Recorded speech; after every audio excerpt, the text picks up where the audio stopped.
wanted to appreciate the index.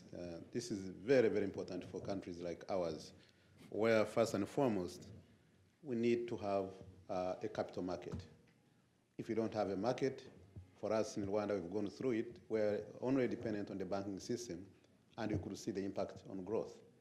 But with a market, first of all, just having it is very, very important. Secondly is, once you have it, then what? What do you do with it? And this is the most important part, which is very, very critical. And that's why your index is very helpful in terms of guiding really what do we do with the stock market.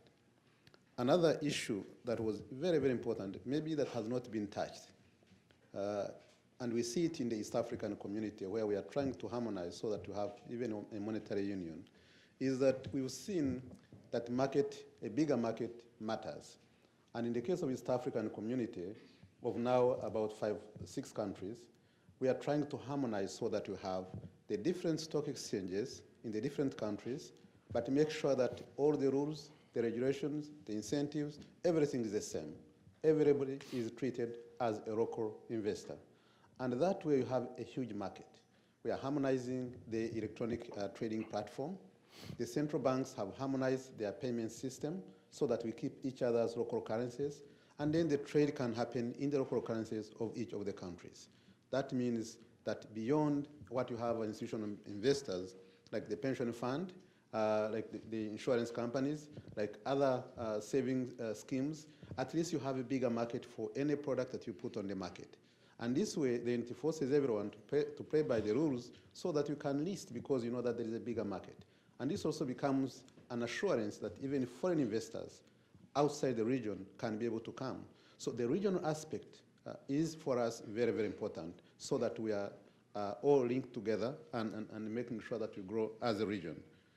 The other thing that is very important that we have worked together is what you mentioned, the capital control.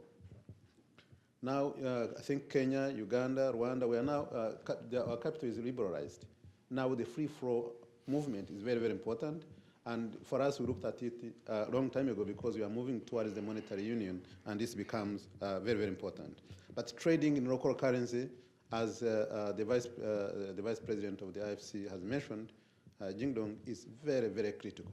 It's very, very critical if we can develop that kind of market. We are happy that IFC had also to come and actually issue the bond in our local currency. And this has been very important, not only in Rwanda, but also offshore. And thanks to Jingdong, who has been really spearheading this, and this has been very, very helpful.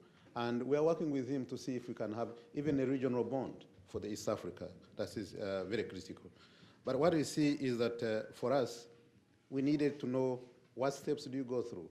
How do we involve? Because we have had a lot of experience where it was initially only the banking system, then some of the pension funds, but we have so many others that can come in, including the individuals. How do you do it, and also how do you educate the entire population, and also the business community to make sure that the market is theirs, they can participate. It's not just for the few, and that's why you see some of the stock exchanges, they don't grow very far, because not everybody is aware. They think this is a market for a section of the people, of the population, and the companies, and not a market for everybody. And yet, this is a market that everybody should take advantage of.